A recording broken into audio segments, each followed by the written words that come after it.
ਉਹਦਾ ਅਸਰ ਪਤਾ ਕੀ ਉਹਨਾਂ ਦੇ ਜਿਹੜਾ ਦੁੱਖ ਦੀ ਰੱਗ ਹੈਗੀ ਹੈ ਕਿ ਇਸ ਵਾਸਤੇ ਸਾਰੇ ਆਪਣੇ ਆਪਣੇ ਕੰਨ ਖੜੇ ਕਰ ਲਓ ਕਿ ਹੋ ਕੀ ਲਿਆ ਇਹਨੂੰ ਮਾਮੂਲੀ ਨਾ ਸਮਝੋ ਜੋ ਤੁਹਾਡੇ ਸਾਹਮਣੇ ਕੰਮ आ रहे।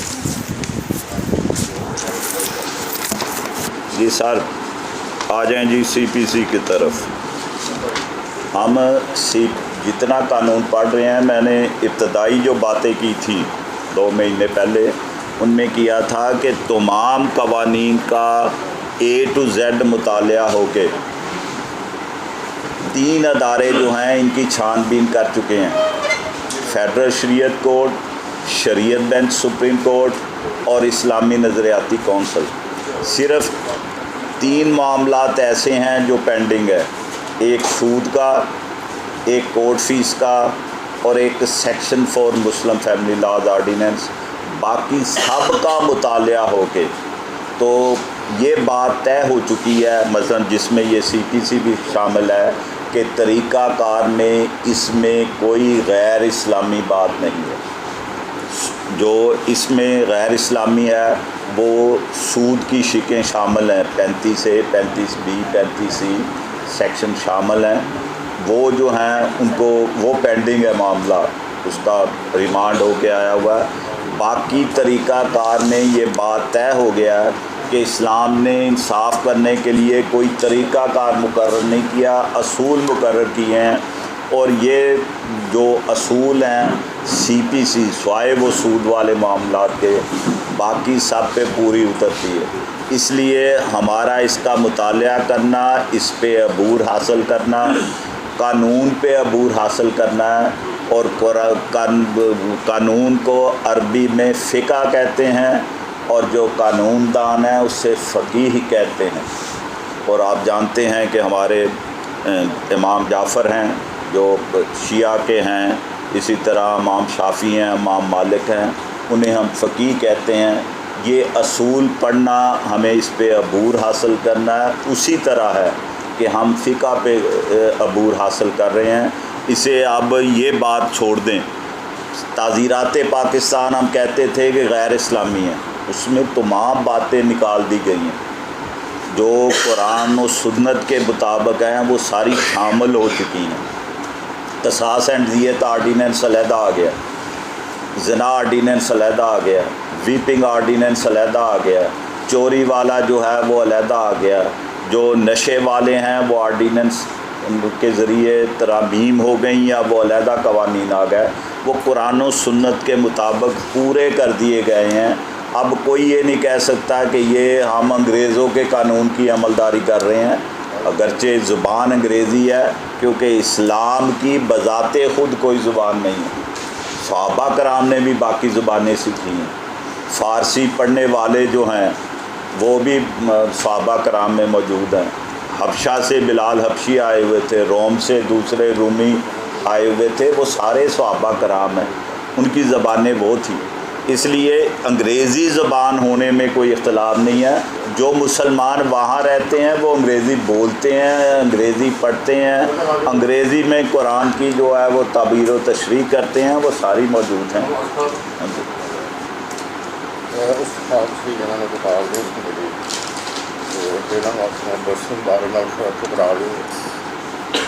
मुबारक हो जी आपको। इसका मुतालिया भी करना है क्योंकि ये फ़िक़ा इस्लामी फ़िक़ा की किताब है कि अंग्रेज़ी ज़रूर है, मैनू भी उन्नी तकलीफ़ होती सी जी। हमने जो है ना, कुछ साहबान ने कहा है कि जी तेज़ी से जो हमने सेक्शन पहले 8-9 पढ़े हैं उनकी दोहराई कर दें। वो मैं करने लगा हूँ ताकि जो हम पढ़ने लगे हैं सेक्शन 1 में है कि ये इसका नाम क्या होगा, ये कहाँ कहाँ इतलाक़ होगा, वो लिखी हुई बातें आपने पढ़ लेनी है।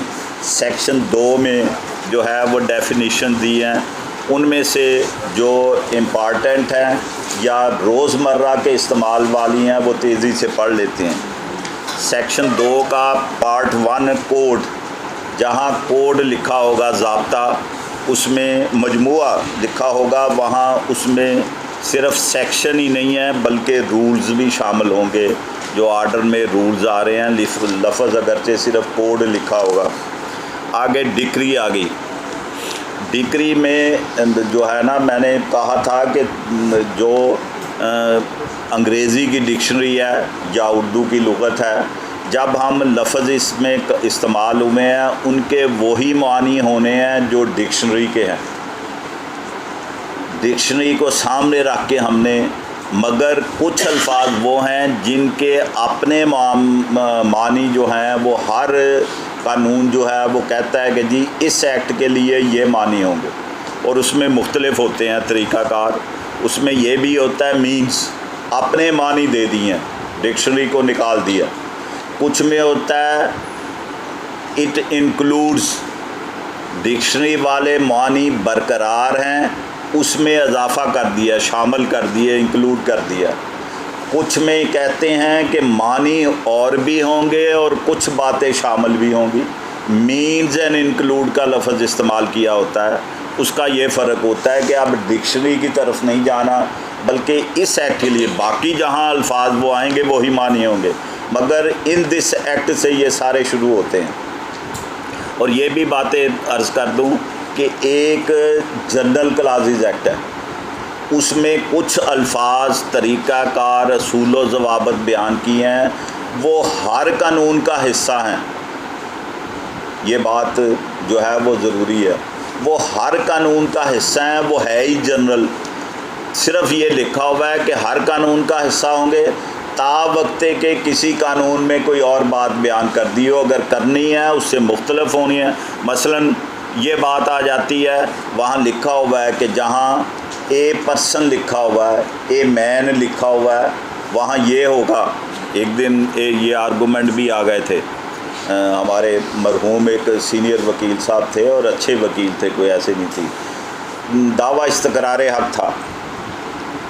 वो इस्तक़रार हक़ का दावा होता है सेक्शन 42 स्पेसिफिक रिलीफ एक्ट के तहत। एनी पर्सन एग्रीव्ड बाई, वो बयान है करके, तो उन्होंने कहा he may file a suit and the court may pass a declaration in his favour. His और ही के अल्फाज हैं। आर्गूमेंट हो गया कि जी ही को हक़ है, हिज के हक़ में हो सकता है, ये शी है, और हर के हक़ में तो डिक्री हो ही नहीं सकते। ये आर्गूमेंट हुए। फिर मुझे वो इस्तेमाल करना पड़ा जनरल क्लासेस एक्ट, जहाँ लिखा हुआ है कि जमा को वाहद भी पढ़ना है, वाहद को जमा भी पढ़ना है, मुअन्नस को मुज़क्कर भी पढ़ना है, मुज़क्कर को मुअन्नस भी पढ़ना है। ये बातें उसमें दी हुई हैं, हर एक्ट का वो हिस्सा है। इसी तरह ये बात उसमें लिखी हुई है कि जिस दिन अगर किसी ऑफिस में कोई काम होना है, छुट्टी आ जाए, मसलन इनकम टैक्स के रिटर्न फाइल हो रहे हैं, 29-30 तक होने हैं, 30 को छुट्टी हो गई है हफ्ते को, वरना वो फ़ाइल हो जाने थे। अब ऑफिस बंद हैं, बैंक बंद हैं, वो सेक्शन 9 जनरल क्लासेस एक्ट कहता है जिस दिन ऑफिस खुलेंगे उस दिन ये काम होगा और विद इन लिमिटेशन होगा। इसी तरह सेक्शन 4 कहता है अदालत अगर क्लोज़ है तो अगले दिन वो काम, या जिस दिन अदालत खुलेगी उस दिन काम हो सकता है। ये जनरल क्लासेस एक्ट और बाकी बातों की बातें हैं। इसलिए डेफिनेशन में करते हुए डिक्शनरी के मानी होने हैं। हर लफ्ज़ जो हम पढ़ते हैं, प्लेंट का लफ्ज़ आया, वो हमने देखना है कि प्लेंट क्या होता है, डिक्शनरी से देखना है। रिटन स्टेटमेंट का आया, वहाँ क्या है उसका मतलब है। अगर कोई और मानी देने हैं तो फिर ये डेफिनेशन क्लास है। और हर एक्ट का रवाज है कि वो कुछ ना कुछ लफ्ज़ जो है वो आपने इस्तेमाल करता है, उसको डिफ़ाइन करता है, डिक्शनरी मीनिंग निकाल देता है। इसलिए सेक्शन 2 में डिक्री की डेफिनेशन दी है कि फ़ैसला के बाद, फ़ैसला में डिटेल होनी है, जजमेंट की डेफिनेशन दी है, रीज़न्स देने हैं। डिक्री सिर्फ फार्मल एक्सप्रेशन होना, लुब्बे लबाब क्या बना, ये दावा दायर किया और अदालत ने दावा डिग्री कर दिया, तरमीम के साथ कर दिया, इसका ये फ़ैसला कर दिया। डिग्री में 3-4 लाइनें 10 लाइनें लिखी होनी है। हालांकि फ़ैसला जो है वो ये उसी तरह है जैसे कहे जा रहे हैं कि जी मुझे अकामा पे निकाल दिया, नाअहल कर दिया, जजमेंट जिहड़ी 600 सफ़े दी वो नहीं पढ़ रहा है, जिहड़ा आर्डर ऑफ द कोर्ट है उन्होंने पढ़ी जान रहा है। वो अकामा दे ते नाल जिहड़े रीजनस दिते ने कि सादको अमीन नहीं है, और 600 सफ़े की जजमेंट है वो नहीं पढ़नी। और डिक्री दे अल्फाज पढ़ के मसलन कोई कहे ये दसो जी कितने लिखा है, सिर्फ इन्ना लिखा और दावा मुद्दई बहक मुद्दई डिग्री किया जाता है। कितने लिखा अदालत ने कि मैं इनू कब्जा देना, लिखे उत्ते लिखा है दावा दखलयाबी फलां फलां, वो अदालत ने डिग्री कर दिता। वो कहता है इतने अदालत का आर्डर ते आ डिग्री दे लिखा दावा डिग्री किया जाता है, बिला हुक्म खर्चा डिग्री किया जाता है। कितने लिखा मैं इनू कब्जा देना, ये वो काम करी जा रहा है। और वज़ीर भी करी जा रहा है, मुशीर भी करी जा रहा है, TV ते बैठे हुए बड़े बड़े मुहक्कीन करी जा रहा है। वो 600 सफ़े कोई पढ़ने लिए तैयार नहीं। इस वास्ते डिग्री जिहड़ी है फार्मल एक्सप्रैशन होंदी है। सिर्फ लिखा है कि लुबे लबाब अखीर दे उत्ते नतीजा की निकलिया। अच्छा, वो इस तरह किया था क्योंकि हम पढ़ रहे हैं CPC पढ़ रहे हैं, तो मैंने कहा था कि हमने CPC के बेरेट मंगवाने हैं। जिनके पास अपनी नहीं है वो ले सकता है, मगर शर्त हमने एक वकील की तजवीज़ पर की थी कि आधी कीमत मैंने बर्दाश्त करनी है, आधी आपने करनी है। 600 की है, रायत करवा के आधी कीमत जो है वो 250 रुपये बनती है। जिसके पास अपनी CPC नहीं है वो ले सकता है, पर 250 दे के। वो तजवीज़ दी थी कि जब आपने मोहम्मदन लॉ फ्री दिए हैं तो ये बात होने लग गई है कि इन्होंने बैरूनी इमदाद आई है, इस वास्ते किताबां वंडन डरना। उन्हें कहा दियो मगर अद्धी कीमत ले लो ताकि एहसास होवे कि मुफ्त दा माल नहीं है।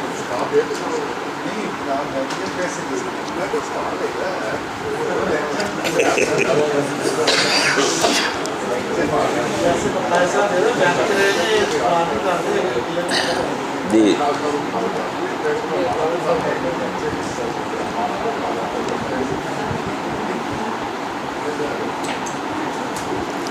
जी, सेक्शन 2(2) डिग्री की डेफिनेशन में आ जाएं, वो अपना लगे रहेंगे जी। Decree means the formal expression of an adjudication, जो फैसले का लुबे लबाब है, फार्मल एक्सप्रेस किया जाएगा उसे। Which so far as regard the court expressing it conclusively determines the right of the parties with regard to all or any of the matters in controversy in the suit। तनाज़ा जो है उसका क्या आखिर में फ़ैसला किया, उसका लुब्बे लबाब लिखा होगा, फार्मल एक्सप्रेशन ज़ाहिर किया जाएगा, एक्सप्रेस किया जाएगा उसे। And may be either preliminary, इब्तदाई डिग्री हो सकती है जी, मैं मिसाल देता हूँ, और फाइनल या हतमी भी हो सकती है। CPC आपके पास है, इसको आ जाएं आर्डर 20 रूल 18 पे।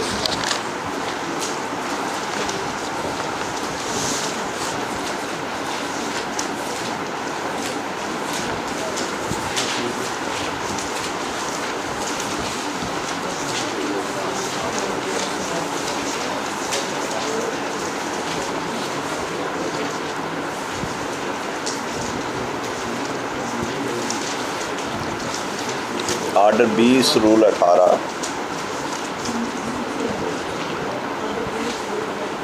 Decree in suit for partition of property और separate possession of a share therein, मुश्तरका जायदाद थी, उसके एक शेयर होल्डर दें, उसके मुश्तरका मालिक ने कहा कि जी मेरा हिस्सा अलहदा कर दें, तो बयान होने लगा कि किस तरह वो किया जाएगा। where the court passes a decree for partition of property or for the separate possession of a share therein, then पहला है कि अगर वो ज़री अराज़ी है और गवर्नमेंट को वो लैंड रेवेन्यू जाता है, उसको छोड़ के हम सेकंड पार्ट पढ़ने लगे हैं, क्योंकि उसमें वाज़े जवाब आ जाएगा कि इब्तदाई कैसे होनी।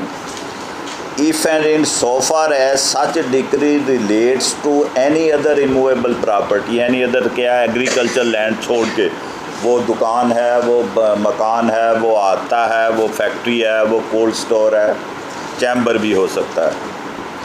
आर टू मूवेबल प्रॉपर्टी, इसकी भी तकसीम हो सकती है, मनकूला जायदाद की भी।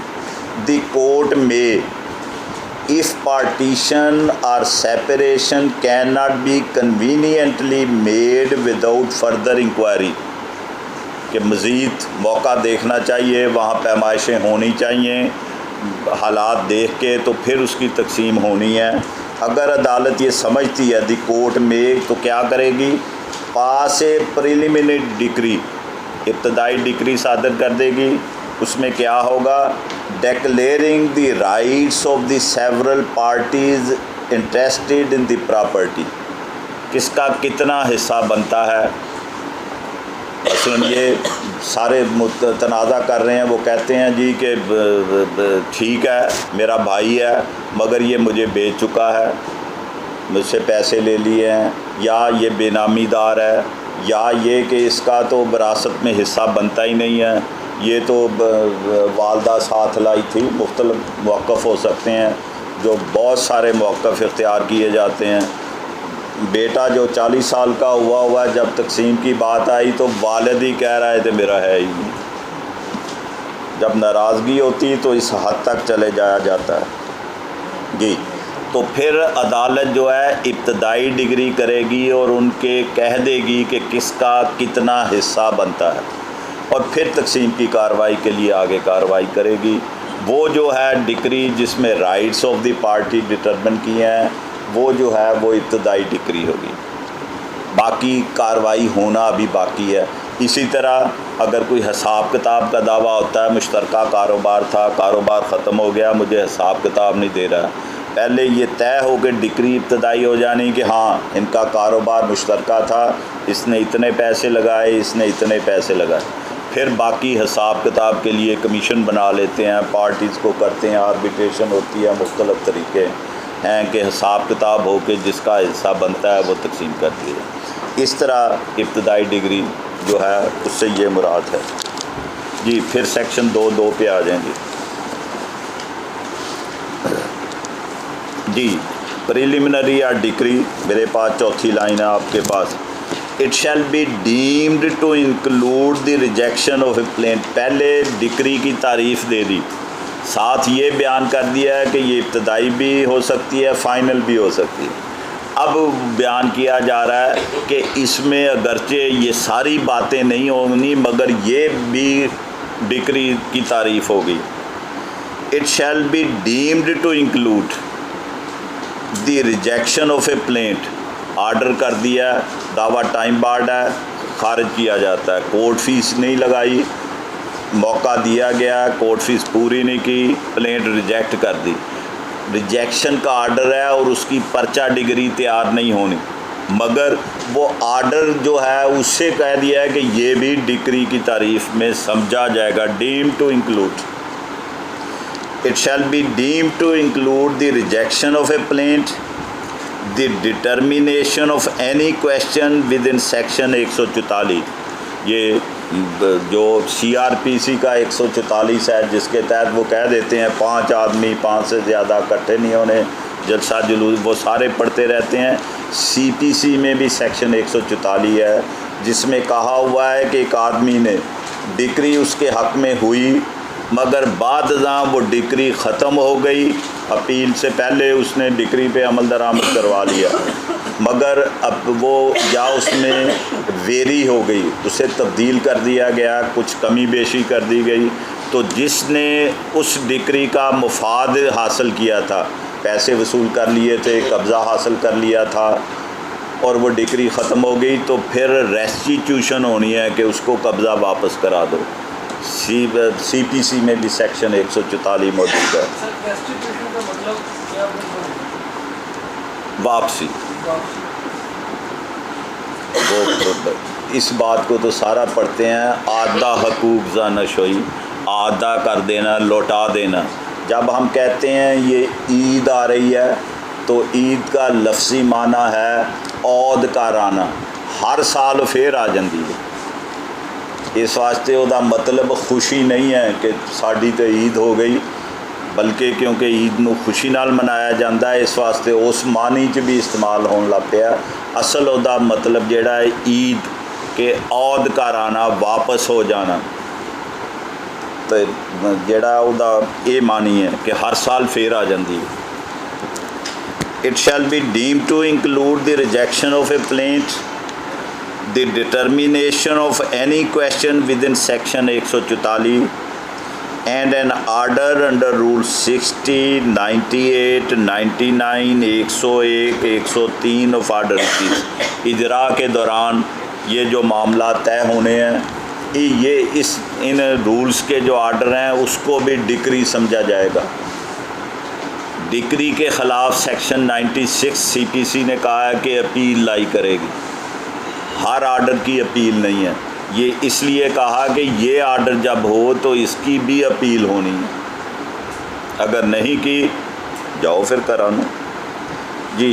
बट पहले कहा कि ये डिक्री होगी, फिर कहा कि इसमें ये शामिल होंगे, फिर निकाल दिया बट शैल नॉट इंक्लूड, ये नहीं शामिल हैं। Any adjudication from which an appeal lies, an appeal from an order, order 43 और सेक्शन 104 में दी हुई है तफसील, किस किस आर्डर की अपील होनी है, वो आर्डर डिक्री में शामिल नहीं होंगे। Any order of dismissal for default, अदम पैरवी दावा खारिज हो गया, ना मुद्दई आया, ना मुख्तार आया, ना वकील आया, दावा खारिज। आर्डर 9 जो है वो अखराज दावा का कहता है कि अगर नहीं है तो फिर, और इसकी आगे प्रिलिमिनरी की एक्सप्लेनेशन यहाँ भी दे दी। A decree is preliminary when further proceedings have to be taken before the suit can be completely disposed of. It is final when such adjudication completely disposes of the suit. It may be partly preliminary and partly final. जी, ये section 2 की definition आ गई। इसके बाद अपना section 2 sub section 2 फिर आ गया जी। Decree holder, district, foreign court ये हम छोड़ रहे हैं क्योंकि पहले फॉरेन जजमेंट ये कोई ऐसी चीज़ें नहीं है कि हमारी रूटीन में है। गवर्नमेंट प्लीडर का लफ्ज़ आएगा, उसकी तारीफ दी है। जज mean the presiding officer of a civil court.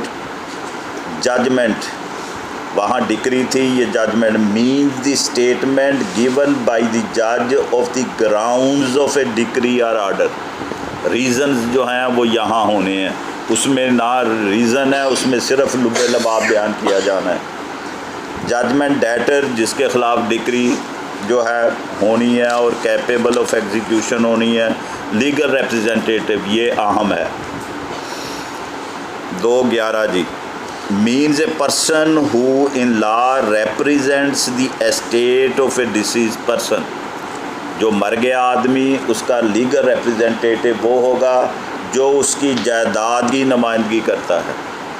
And includes any person who intermeddles with the estate of the deceased and where a party sues or is sued in a representative character, the person on whom the estate devolves on the death of the party so suing or sued. कोई guardian हो सकता है, कोई जो है वो receiver हो सकता है, वो जो नया रिसीवर बनेगा। इसमें ये ज़हन में रखें कि लीगल रिप्रेजेंटेटिव का मतलब शरई वारसान नहीं है, बल्कि जिसकी पे वो जायदाद जानी है। मतलब घोड़ीपाल रकबे का तनाज़ा था, जो नया लाटी है वो साबका का लीगल रिप्रेजेंटेटिव है, बाकी वर्षा का वो छोड़ दिए गए हों। नंबरदार का जो नया नंबरदार है 12 एकड़ को अगर उसे अलाट होते हैं तो वो उसका लीगल रिप्रेजेंटेटिव है जी। मीन्स प्रॉफिट्स ये देखें, स्पेलिंग मैंने कहा था कि मेस नहीं लिखे हुए हैं, मगर इसको मेंस लोग पढ़ते हैं। डिक्शनरी में इसे मीन्स कहा गया है, MEANS, मीन्स प्रॉफिट करके इसको तलफ़्फ़ुज़ किया है। स्पेलिंग ये दुरुस्त लिखे हुए हैं, स्पेलिंग गलत नहीं है, मगर ज़बान अंग्रेज़ी की है इसलिए उनकी मर्ज़ी है, वो जो मर्ज़ी पढ़ें। ये मीन्स प्रॉफिट हैं जो भी प्रॉपर्टी से मुफाद हासिल करना है या हो सकता था अगर बंदियां दे पुत्रा तारा इस्तेमाल किया जाए वो मीनस प्रेफर्ड है। मूवेबल प्रॉपर्टी प्लीडर आ गया। प्रेस्क्राइब्ड ये लफ्ज़ है कि जब कहीं भी कहा जाएगा प्रेस्क्राइब्ड तो उसका मतलब है मीन्स प्रेस्क्राइब्ड बाई रूल्स, कवायद बना के जो तरीक़ाकार दिया है मुकर्रर तरीक़ाकार वो रूल्स वाला तरीक़ाकार होगा। आगे पब्लिक ऑफिसर की लंबी डेफिनेशन दी है क्योंकि सिर्फ एक आर्डर में ये आना है इसलिए इसे गैर ज़रूरी समझ के छोड़ रहा हूँ जी। साइंड और शेयर इन ए कारपोरेशन और रूल्स मीन रूल्स 18 पढ़ रहा हूँ जी। And forms contained in first schedule are made under section 122 और सेक्शन 125। ये दो सेक्शन हैं जो इख्तियार देते हैं कि हाई कोर्ट रूल्स बना सकती है।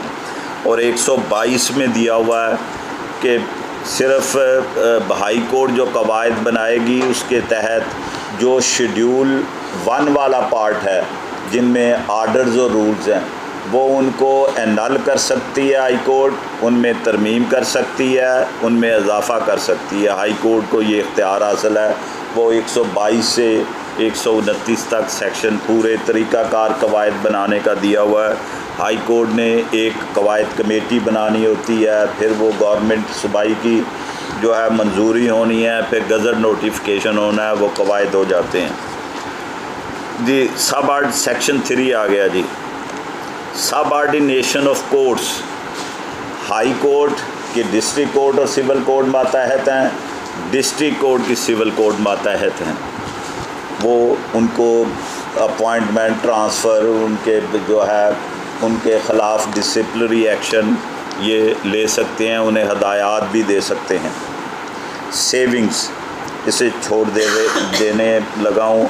5 में है कि जो रेवेन्यू कोर्ट्स हैं, तहसीलदार एसी की अदालत है, जब वो बतौर ऑफिसर की बजाय बतौर अदालत काम करते हैं तो इस सीपीसी के कुछ कवायद उन पर भी लागू होते हैं, उन्होंने भी इसी कोड के मुताबिक काम करना होता है। सेक्शन 6 आ गया प्रीलिमिनरी अपना पिक्यूनरी ज्यूरिडिक्शन। ये सेक्शन 6 के साथ section 9 of the Punjab civil courts ordinance, उसमें हाई कोर्ट को इख्तियार दिया है कि जो सिविल जजेज़ हैं उनकी ज्यूरिडिक्शन मुकर्रर की जाएगी। और मेरी गलती है, चौधरी रज़ाक साहब की नहीं है, क्योंकि पिछले जुमे वो थे पीटी मास्टर के तौर देते काम कर रहे थे, तो उसमें जो मैंने एक जगह लिखा हुआ था वो मेरी गलती थी कि मैंने सिविल जज 3rd क्लास की 5 लाख लिख दी हुई थी, जो दुरुस्ती कर लें कि वो 10 लाख है, उनका कसूर नहीं है, मेरे लिखने में उस वक्त कसूर आया था। जो लास्ट नोटिफिकेशन है उसके अल्फाज ये हैं, 3rd क्लास की 1 मिलियन, 2nd क्लास की 5 मिलियन, मिलियन 10 लाख का होता है, 5 मिलियन का मतलब है 50 लाख तक के दावे वैल्यूएशन के 2nd क्लास सुन सकता है, 1 मिलियन 10 लाख तक के 3rd क्लास सुन सकता है, 1st क्लास सीनियर सिविल जज, एडिशनल डिस्ट्रिक्ट जज, डिस्ट्रिक्ट जज, इन्होंने सिविल दावे सुनने हैं, वो जितनी मर्जी मालियत के हों, उसके लिए अल्फाज हैं अनलिमिटेड, कोई हद नहीं है उनकी। 2nd क्लास और 3rd क्लास की जो है वो हद मुकर्रर की हुई है। तो इस सेक्शन के तहत और सेक्शन 9 के तहत जो है वो हाई कोर्ट ने ये मुकर्रर करनी होती है जी। सेक्शन 7 जो है वो प्रोविंशियल स्मॉल काजेज कोर्ट्स ही वैसे ख़त्म कर दिए हैं, अब जो है वो नया एक्ट आ गया, उसे कहा है कि उस वक्त लागू होगा जब नोटिफिकेशन प्रोविंशियल गवर्नमेंट करेगी, और अल्लाह का शुक्र है कि जो 10 साल हो गए ने कोई नोटिफिकेशन नहीं होया। भाई अच्छियां चीज़ां भी हैगियां ने, उन्होंने फुर्सत ही नहीं हैगी कि जी कोई काम भी करना है। और वज़ीर कानून राना सनाउल्ला एवें कैवें नहीं, ਉਹਦੇ ਨਾਲ मुलाकात हुई है, पता लगता है कि ਇਹਦੇ ਨਾਲ ਵੱਡਾ कानूनदान है ही कोई नहीं जी। सेक्शन 9 पे आ जाएं जी, ये अजे टाइम हैगा कोई? कहता 12:04 तो मैं वेखे इंज तो मैनू पता लग गया सी कि वज गया। अभी हम 20 मिनट तक काम कर सकते हैं अगर इजाज़त हो आप ही। थके थुके तो नहीं ना? अच्छा जी, सेक्शन 9 जी, courts to try all civil suits unless barred. Civil nature के तमाम सूट जो हैं वो इस ज़ाब्ता दीवानी के तहत कायम होने वाली जो अदालतें हैं उन्होंने सुनने हैं। बाज़ कवानीन में ये नहीं लिखा हुआ, मतलब फैमिली कोर्ट एक्ट में लिखा हुआ है कि फैमिली कोर्ट समाअत करेगी ये दावे। रेंटेड प्रेमिसेस एक्ट में लिखा हुआ है कि रेंट ट्रिब्यूनल ने सुनने हैं। पंजाब प्रीएम्पशन एक्ट में कोई सेक्शन नहीं है कि दावे किसने सुनने हैं। ये कहा है कि किसका हक शुफा होगा, किस सेल पे हो सकता है, उसका तरीक़ाकार क्या होगा, ज़र सोम जमा करवाना है, उसकी मियाद कितनी है, मगर नहीं लिखा हुआ है कि किस कोर्ट ने सुनने हैं। वो इस सेक्शन ने डिटर्मिनेशन करनी है कि किसने सुनने हैं। The court shall subject to the provisions herein contained have jurisdiction to try all suits of a civil nature. वो क्योंकि सिविल नेचर का सूट है इसलिए सिविल कोड ने सुनने हैं। Excepting suits of which their cognizance is either expressly और impliedly barred. अगर उस कानून में लिखा हो कि सिविल कोड नहीं सुनेगी, मतलब टेनेंसी एक्ट में सेक्शन 77 कहता है कि ये जो टेनेंसी एक्ट वाले दावे हैं ये सिविल कोड नहीं सुनेगी, रेवेन्यू कोर्ट्स ने उन्होंने खुद ही फैसले करने हैं। जो है कानूनी एक्ट है colonisation of government lands Punjab act, उसका पूरा नाम ये है, आम तौर पे हम कानूनी एक्ट कह देते हैं। उसमें लिखा हुआ है सेक्शन 36 कहता है कि जो कानूनी वाले मामलात हैं उनको सिविल कोर्ट नहीं सुनेगी, मगर वो उसी वक्त बार होते हैं जब वो उस एक्ट की मुकर्रर करदा हदों में काम करें, उससे हट के काम करें, उससे तजावज़ कर जाएं, उसको नज़रअंदाज कर दें। फिर सिविल कोर्ट चेक कर सकती है जो हम दावा दायर करते हैं कि जी दावा इस तकरार आ कि मैं इसका मालिक हूँ और ये इक़दाम जो उन्होंने किए हैं ये बिला इख्तियार हैं, कालअदम करार दिए जाएँ। वो काम सिविल कोर्ट कर सकती है। चेकिंग, उसे जुडिशल रिव्यू का नाम दिया जाता है, वो काम वो कर सकते हैं, उनको चेक कर सकते हैं, मगर ख़ुद वो काम नहीं कर सकते जो उन्होंने करने हैं। मतलब कोई अलाटमेंट ये नहीं कर सकते, अलाटमेंट की हुई को जो है गैर कानूनी करार दे सकते हैं। इसलिए जहाँ बार्ड इम्प्लाइडली हो या एक्सप्रेसली हो, मसलन ये रेंटेड प्रेमिसेस एक्ट में दिया है कि जो लैंडलॉर्ड और टेनेंट के मामलात हैं, इसी तरह फैमिली कोर्ट एक्ट में दिया है कि फैमिली कोर्ट समाअत करेगी, मगर ये नहीं लिखा कि कोई और कोर्ट नहीं करेगी। मगर जब उन्हें इख्तियार दिया है तो इम्प्लाइडली हो गया है कि सिविल कोर्ट ने नहीं सुनना, अगरचे सिविल जज ही रेंटेड ट्रिब्यूनल है और सिविल जज ही फैमिली कोर्ट जज है, मगर वो फैमिली कोर्ट एक्ट के तहत आएगा और रेंटेड प्रेमिसेस एक्ट के तहत आएगा। सीपीसी वाला मामला जो है वो निकल जाएगा जी। और आगे एक्सप्लेनेशन दे दी कि कौन से मामलात सिविल नेचर के हैं, क्योंकि ऊपर कहा है all suits of a civil nature, a suit in which the right to property, ये सिविल नेचर का सूट है। आर टू एन ऑफिस, कोई ओहदा जो है, कोई कहता है मैं नंबरदार हूँ, मैं वकील हूँ, मैं अलाटी हूँ, मैं चेयरमैन यूनियन कौंसल हूँ, मैं मेंबर यूनियन कौंसल हूँ, कोई ऑफिस की बात है, is contested is a suit of a civil nature, ये सिविल नेचर के सूट होंगे। सेक्शन 9 कहता है कि ये सिविल कोड ने समाअत करने हैं, और इसी वजह से जहाँ कुछ नहीं लिखा हुआ, मतलब ईजमेंट एक्ट है, उसमें ईजमेंट क्या होती है, किस तरह की उसकी लिमिटेशन है, कोई नहीं दिया हुआ कि ये दावे सुनने किसने हैं। सेक्शन 9 के साथ उसे पढ़ना है कि सिविल नेचर का दावा है, इसलिए सिविल कोड ने समाअत करनी है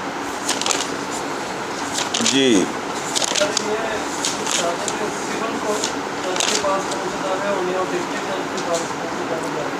जी ठीक है। एक बात पहले वजाहतन कर दूं, क्योंकि बहुत सारे वकील जिन्होंने सवाल किया है वो भी बुनियादी तौर पे फ़ौजदारी वकील हैं, तो उसकी वजाहत कर दूं। एक कानून है, जैसे हम ज़ाब्ता दीवानी पढ़ रहे हैं, एक ज़ाब्ता फ़ौजदारी है। ज़ाब्ता दीवानी मुकम्मल नहीं होता जब तक इसके साथ पंजाब सिविल कोड्स आर्डीनेंस, जो पहले West Pakistan civil code ordinance था, अब लाद ने ये कह दिया हुआ है कि जिस जिस सूबे का है वेस्ट पाकिस्तान की जगह, मतलब वो KPK कहेंगे, वो बलूचिस्तान कहेंगे, वो सिंध सिविल कोड आर्डीनेंस कहेंगे, हर ने अपना अपना जो है वो नाम एक्ट बना के जनरल कह दिया हुआ है। इसलिए मैं उसके लिए वेस्ट पाकिस्तान की बजाय सिविल कोड्स अपना कह रहा हूँ, पंजाब सिविल कोड्स आर्डीनेंस। उसका नाम जब पंजाब में हमने लेना है तो ये हो जाना है वेस्ट पाकिस्तान की बजाय। तो जो सिविल कोड आर्डीनेंस और CPC दोनों को मिलाएं तो CRPC के बराबर बनते हैं। इसलिए ये तयन करने के लिए कि उन्होंने क्या सुनना है और इन्होंने क्या सुनना है, हमें सिविल कोड्स आर्डीनेंस मिला के पढ़ना है। वजह बयान करता हूँ, CRPC ख़ुद ही बताती है कि सिविल कोड कितनी किस्म की होगी, उनको मुकर्रर कौन करेगा, उनके इख्तियारात कितने होंगे, उनकी अपील कहाँ होगी। CPC ये बातें नहीं बताती, वो सिविल कोड आर्डीनेंस में लिखी हुई हैं। अपॉइंटमेंट किसने करनी है, उनकी जुरिडिक्शन क्या होगी, किस मालियत के दावे कौन समाअत करेगा, उसकी अपील कहाँ होनी है, ये उनके तबादले कौन करेगा। CRPC में ये बातें मौजूद हैं कि 3rd class magistrate, 2nd class magistrate, section 30 magistrate, वो सारे कितनी कितनी सज़ा दे सकते हैं। जो सिविल कोड आर्डीनेंस में ये बात लिखी हुई है, CPC में नहीं लिखी हुई। ना ही ये लिखी हुई है कि इन्होंने कितनी मालियत वाला दावा सुनना है। वहाँ लिखा हुआ है कि कौन सी कितनी सज़ा तक के मुकदमात जो है वो मजिस्ट्रेट सुनेगा और बाकी सुनेंगे। इसलिए इसको जब तक हम सिविल कोड आर्डीनेंस के साथ मिला के नहीं पढ़ेंगे जो है वो मामला नहीं होगा। असल ज्यूरिडिक्शन जो है दीवानी मामलों में, असल ज्यूरिडिक्शन सारी जो है civil court of original jurisdiction के लफ्ज़ हैं, वो डिस्ट्रिक्ट जज है। ये भी बात बयान कर दूं कि हमारी कचहरी में आने से पहले तमाम दावे जो हैं वो डिस्ट्रिक्ट कोर्ट में दायर होते थे।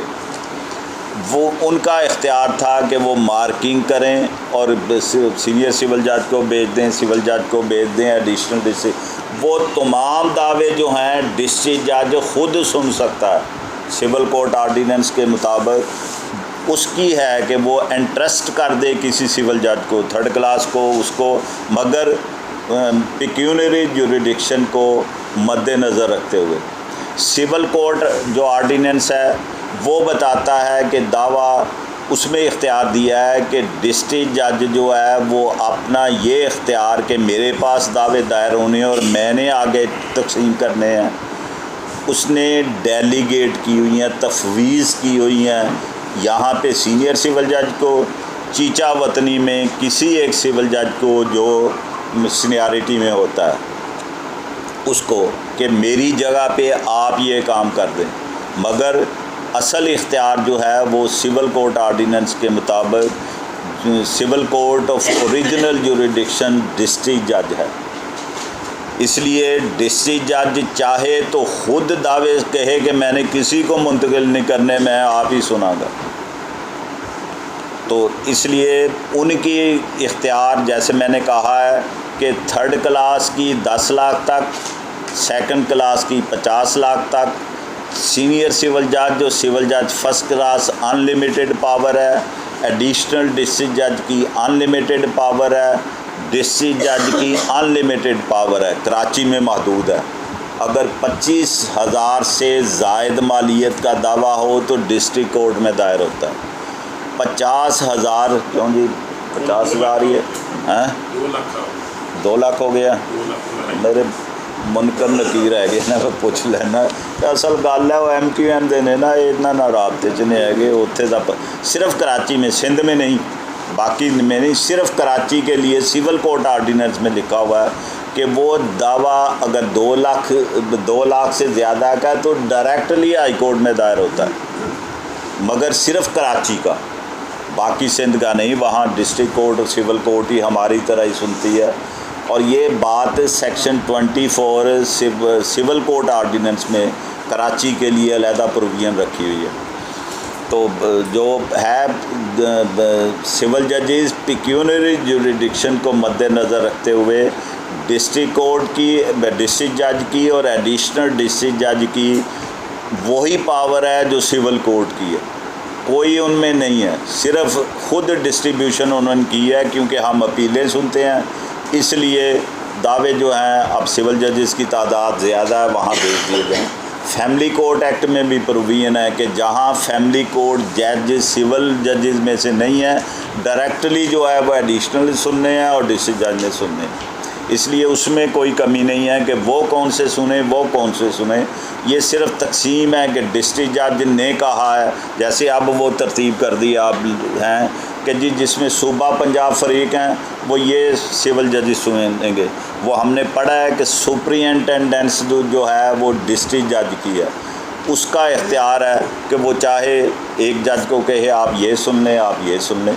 वो जो हमने पीछे सेक्शन 5 वाली पढ़ी है सुपरिटेंडेंट्स ऑफ द कोर्ट्स, तो उसके तहत है, वरना इख्तियार सबका है।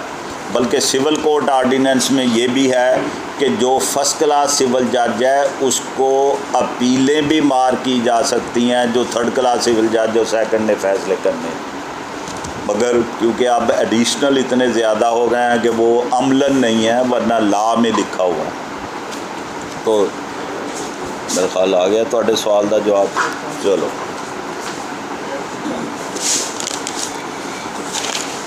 हाँ जी टाइम हो गया, चलो मेरी भी बस